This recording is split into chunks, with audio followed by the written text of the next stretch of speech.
We're back here with the Ratcast, the show floor, Let's Play Hockey Show International, Las Vegas, Nevada, just outside of Area 51. And one of those visitors drove down to Las Vegas, and Adam Stio. Welcome to the Ratcast. Thanks, guys. Good to be back on the show.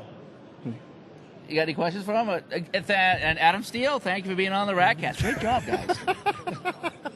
It's a wrap. It's a wrap. Now, he's been waiting 2 hours over here in this chair. We got to give him at least more than 30 seconds. Yeah. No, Adam, seriously, what's happened? What's been going on? No, a lot's been going on. I've been traveling, been following you guys. I want to use the word exclusively. I have no idea why. There really isn't many other broadcasts around. Stalking or following? No. Stalking is a little strong. I mean, you guys and Doug and Ruppy and everybody.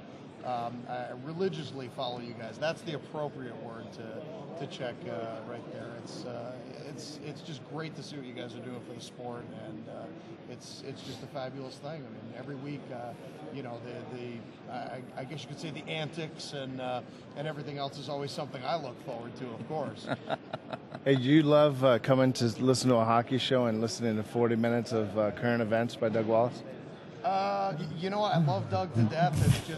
I don't know about 40 minutes of current events is a bit much, but you know what? The one thing that does get me going is the fact that he sticks on one thing and keeps laughing at it all the time. I don't know if that's something he's been trained to do or. Doug's his own best fan. Yeah, I mean, apparently so. He cracks himself up all night long, that guy. I mean, he found that ringtone with the wife, and I'm sorry, every time he plays that, he just absolutely cracks up. Excuse me, I have an interruption. This is just in current events. The Minnesota Vikings just hired Mike Singletary. All righty, Vikings hired Mike Singletary. Is Doug Wallace again right on top of the hockey news? And without fail, you guys interrupt my interview with all this stuff. You know, I just get interrupted all Doug's the time. been doing this all weekend long. Anything coming in that's non-hockey related, it just goes right to the forefront. He just pushes it right to the head of the class. I mean, it's kind of funny, you know. Chad Siebel interrupts his interview to mention me, and I get interrupted during mine. So. Well, still, you're a very popular person in the sport. You know, you're one of those guys that The thing everyone knows and we likes. got 5 minutes of the next Lindsay Lohan update from Doug Wallace. So. Oh, that's it? Just 5? Okay. Well, that's good. No, it's just really, seriously, it's really great to be able to tune into your guys' broadcasts every week and have two different shows, two very different points of view on how to run a show. But I love you, Doug. But it's just really great. I mean, to hear what's going on up in Northern California, and then have you guys dip into everything else, and then to get everything on the East Coast is fabulous. Being in a town of Vegas where you only got one team playing another team, it's kind of tough to really get the grasp on the whole thing just by looking at a website. Being able to hear and eventually see some of the stuff over the past year has just been a great evolution, and definitely a huge bright spot for the league and for the sport. And Adam, I know obviously last year you didn't. You were here last year at the Hawk Show. Obviously, you live here in Las Vegas. What's that like? I know you just got back from San Jose. Tell us a little bit about how things have been for you and living in Las Vegas now. Well, it's an interesting city. I mean, you find out it's regionalized once you get past all the glitz and the glamour of the actual city. I live in a very quiet area on the southwest end of town, and it's very, very easy. I only have about 3 hours to the Anaheim area in California, and I got a chance to get out there and either officiate or have a chance to watch some really great hockey out in Southern California all the time. Being up in San Jose this weekend, the same thing. It's I just travel and go where the hockey goes right now, and it's just been phenomenal. Just the evolutions in the sport as well, between all the guys that have come out to these shows year after year and try and promote their stuff is amazing. And to see where the sport started, when it started becoming wildly popular in the 90s to where it is now, I mean, we're looking at where most leagues and organizations started to now 10 years later and even 15 years later, looking at these things going, wow, we used to be skating on a ton of plastic. Now we're skating on urethane, and we're skating on steel and aluminum and carbon fiber, and to see the evolutions of the sport is just absolutely amazing. We used to skate on skates that were 5 pounds each.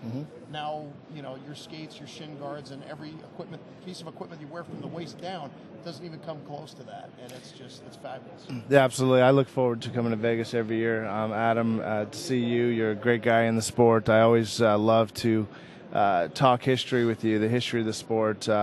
Where it's been, where it's come, and where it's going. and so I always have a lot of fun. And in your opinion, tell us a little bit about maybe what you've heard. You obviously know a lot of people in the sport about last year's AHL finals, and we just had an announcement yesterday that the finals are going to Pittsburgh this year, and we're pretty excited about going to a new venue. But tell us a little bit about what you've heard. Well, I have to say the response has been absolutely fantastic. I mean, any time that you could put an inline hockey game on the internet or on TV or anything is fantastic. But I think that we finally got the inline hockey true sport on TV, finally. And I mean, seeing the old Roller Hockey International, Major League Roller Hockey, Pro Beach Hockey, the World Roller Hockey League, every league that has been on has had some sort of a gimmick or some sort of a difference. And to actually see the true sport, no offsides, no icing, the American Inline Hockey League has really just totally gone way ahead of everybody else. And if they can capitalize on this and move forward with it, I think this is a great thing for our sport. And to see it embraced by people and actually not to have, first of all, a negative comment come across to where a lot of people have, done things in the past, obviously, and have people say, oh, well, to have ramps or to play with a ball or to do this or to do that. I really haven't heard any negative criticism. Other than the fact that the guy who broadcast the game over there, maybe sounded like he had a Boston accent. So we got to get somebody with a little bit of Those teams are on fire. So, but no, it was really an excellent representation of what the true sport is, and I'm very proud to say that I'm a part of it. Well, you were talking about the innovation and all the equipment and the whole bit. You're one of the last referees in inline hockey to still have a break on your skate. Are you going to take that off? That's not documented. That's not documented. No, actually, no, I don't have any breaks on my skates. Stop. I don't have yeah, I might be refereeing since 1995. Yeah.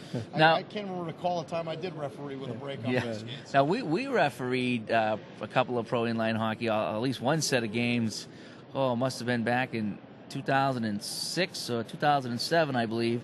Since I stopped refereeing pro inline hockey, has the officials gotten better or worse? I mean, just be honest with me. I can take it. Yeah, no problem. I mean, I've been officiating for a long time, and I have to say the overall quality is getting better. The communication from all the way up on top down. The referee in chiefs have really gone down to the zone referee in chiefs in every organization, and this is AAU and everybody else is. I think the growth of the sport has come a little bit slower for the officials and a little bit slower for the coaches, and it's more focused on the players. Yeah. But I think to where a lot of the referee and chiefs have started to see that over the years, and now it's really starting to come along.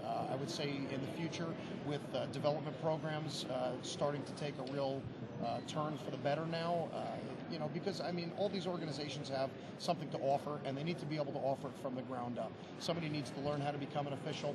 You need to learn how to develop, and then you need to have something like Junior Olympics to look forward to. You have to want to strive to work these major events. The world competitions are also something that these guys can offer, and this is something that needs to be put in front of officials, saying this is where you can go with this. And once people start to see that, I think the growth would be coming along a little bit better. Yeah, they stopped inviting me back to referee. I was the only guy that was throwing a flag when it was a penalty, and they didn't ask me back.